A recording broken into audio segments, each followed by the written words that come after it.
Hi, good afternoon. Before I start, I just want to quote a very famous guy who said this. Can you guys read, everybody? Right? It says, if you have a crick in the neck, let everyone know. Okay? And this was said by me in the morning today, because I have a crick in my neck, and if you see me turning weirdly, that's probably because of that. So I just want to let you know, right? So this is not how I normally move around, but today I am. All right, just to begin the entire show, there was this nice introduction out here about me coming from the corporate life. I want to give you a flavor of what happened after I quit my job, left corporate life. In a sense, it was this what had happened to me, what you see up back on the slide. For 44 years, after being born, I was attempting to be somebody, right? Went to college, did my MBA, started working, got my promotions, kept working, kept for more money, better recognition, etc. For 44 years that happened, till last year, where in one night, I decided to drop everything and become an absolute nobody, right? And that happened because I went and watched this movie called Tamasha. Yeah. I don't know why they make such movies. I really don't know. But they shouldn't. But I saw that movie, and the very next day I went to office and I resigned, right, to follow my passion. And this is what I'm going to talk about in the next few minutes would be about what happened after that, after becoming an absolute nobody, hoping then to become somebody in life at the age of 44, 45. I'm going to use weird kind of slides, so just bear with me. I'm going to use a lot of dates again. So this is Jan 18, 2016. This was the first day after I had left my company. I picked up my bag in the morning, as I used to, always. But then I didn't have a job, so I went to a coffee shop, and I sat there. And I said, okay, this is the start of my startup life, so to say. And I'd been to that coffee shop many times, okay, many times in my corporate life. I'd been there, I had done meetings, etc. But I went there, and I went to the counter, and I asked that lady, I said, can I have a cappuccino, please? And she said, of course. And I said, how much? And she said, 175 rupees. And I was like, what? This was the first time I realized the cost of a cappuccino. Not that I couldn't pay, but I had suddenly become a startup guy, okay? So I was worried about everything. And I was like, I'm supposed to sit here every day now, and I'm going to be having 175 rupees coffee every single day. And that was really, really weird for me. That was the first moment, and I still remember that moment very vividly. Because that's the first time I realized I am a startup. Nobody's going to pay money to me now. I'm not going to get a salary anymore. I need to do something for money to come in. Right? And I didn't know at that point of time really what I was supposed to do. So a quick one for you on how I left Microsoft. I knew that I would be on stage. I knew that I would somehow be related to the entertainment industry. But on this day, when I went to Starbucks, I had no idea what I'm going to do. My entire business plans, honestly speaking, no exaggeration, my business plan read like this: let's do something in entertainment space. Okay, without any understanding or knowledge. Okay, so when that 175 rupees happened, it kind of hit me really, really hard. But then I started sitting there. Okay, and I started sitting there. I said, first order of business was to write, because as a comedian, you should write comedy. Okay, so I started writing, and I started writing this web series. I don't know why. I thought that suddenly I will go and produce this web series, and I will become very, very famous. I thought that was the easiest part to do it. So I started writing these web series, and I spent many, many months and weeks there, just sitting at Starbucks every single day for about 6-7 hours. I would sit, observe people, and write the web series. So I'd written a character. The character was based on my life, so simple. But a guy who left corporate life to become a comedian, and I said, let's do a web series around that. All right? So I started doing that. Now, the interesting thing that happened during that time was that I used to, initially, in the first 2 weeks, I guess, I would get calls from a lot of my ex-colleagues or my friends, right, who would call up and ask me how things are. But as I went along, in the 3rd week, 4th week, next month, those calls stopped coming, okay? Because suddenly, I was irrelevant in the scheme of things. And that's the harsh reality of it, right? I wasn't working anywhere, nobody had any business with me, and those calls really stopped coming. And then I would just sit alone, and I would wonder where I would get my first rupee from without knowing how the industry actually works. That was my second learning, right? Second learning about the craft of stand-up comedy in terms of understanding the audiences. Friday was a different audience. They got my jokes. Tuesday was a very different audience that came, right? And that's when I realized that you can't just write material and go perform it everywhere and anywhere, right? You have to write universal material. The material needs to be tested 100 times before you go up on the show to be confident that that material would work, right? That was my second learning.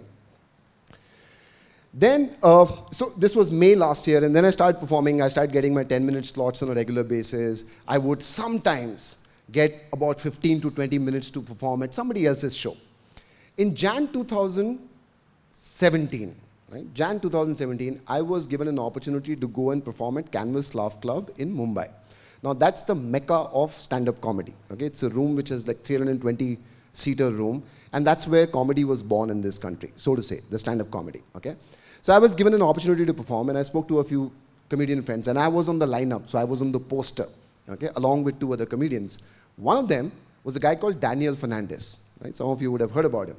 Now, Daniel Fernandez is one of the big comedians in the country, and he's very, very famous. He's also a very young guy, and he has a huge fan following. So a bunch of comedians in the Delhi circuit told me that you will be killed on stage because all of them have come to watch Daniel Fernandez. All right? And you are like 40 plus, and the crowd there will be almost 18 to 20, and they will not understand what you're saying, and you're going to have the worst week possible. Okay? I was performing every night for a week along with Daniel Fernandez. And rightly so, I went there. The first evening we had the show, I went up on stage, before Daniel Fernandez obviously, but I went up on stage and I was very, very conscious. Very conscious, okay, because I saw the crowd, they're all young kids sitting there with starry-eyed waiting for Daniel Fernandez to come, right? And I was very conscious. And for some reason, I don't know why, I changed the way I was delivering. I started using words which were not in my set, just to connect with the younger audience, right? And rightly so, I bombed.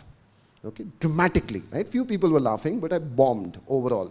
Right? Bomb, by the way, in our industry is when you have a really bad show, right? Dead silence kind of a show. So anyway, I bombed. I went back to the hotel that night, and I was thinking to myself, I said, what went wrong? I was doing fine. I've done this material before in Delhi circuit, and people were laughing. What went wrong here?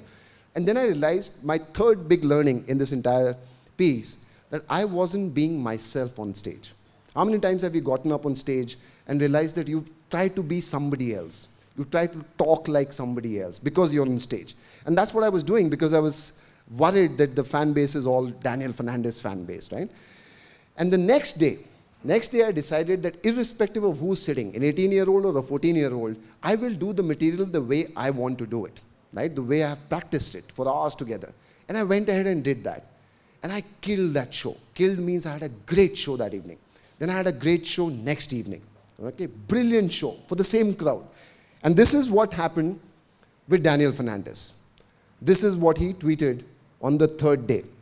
And for those who can't read it, he said, just going to say how cool it is that Anshu Mor, who is just 6 months into his comedy career, is killing it at Canvas Laugh Club. Right? That was my third learning. Just being myself was so important to the craft that I was getting into. And frankly, in every stage of life that you would be, whether you're a student or working or in corporate life or wherever, right? Being yourself is the best that you can possibly do, right? And that was my huge learning that happened there. The recognition and the stuff that you get from the audiences, the love that you get, it's almost like a drug, okay? You take that away for a day and you feel very, very weird. And I was not used to it in any case, right? It's not that I was born in this industry. I was just not used to it. And I went into this very deep cycle at that point of time, trying to figure out how do I come out of it. And suddenly I couldn't. For days and weeks together, I was getting up on shows. I was refusing shows. Imagine, I'd worked so hard to get these shows. I was refusing because suddenly I was not confident. I did a corporate show where there was dead silence in the room. A corporate show, which used to be my forte because I was from that world, right? So I would do good comedy for them. Because the entire conviction was completely missing for me. And that's the time when I started looking at myself, okay? Very, very deep. Because I had lots of time, in any case. So I started thinking about what I was doing, why I was doing it. And that's when I realized another big learning. Stand-up comedy was not about being a celebrity. Okay? Stand-up comedy was about getting up on stage and saying things that are deep and personal to you. Stand-up comedy is bearing your soul on stage and making people laugh. And for that brief 1 month period, I had taken my eye off that ball and I had started looking at stand-up comedy as this whole celebrity status that I would achieve very, very soon, right? And that was a huge, huge learning for me. In May and June, I spent 2 months, I stopped doing everything. I almost gave up all my shows, and this is this May and June. I gave up all my shows. I was doing a bit of consultancy with a few agencies, just helping them with stuff that they would pay me money for. I stopped all of that. I bent back, I bought a diary, a very big diary, and I went back and I said, I'm going to write comedy one more time, right? So I gave up whatever I had done till then. I released all that material on YouTube, which meant that I couldn't perform it again, and I had to write a new 1-hour special. Now, again, to give you a context, with most of the comedians, writing a 1-hour special means about 6 to 7 months of work, okay? But I decided that by June, I would be back on stage saying things in a very different way, the way I want to say it, as a comedian, not as a celebrity, not as somebody who's getting photographed and appearing in newspapers, but somebody who would want to really say things.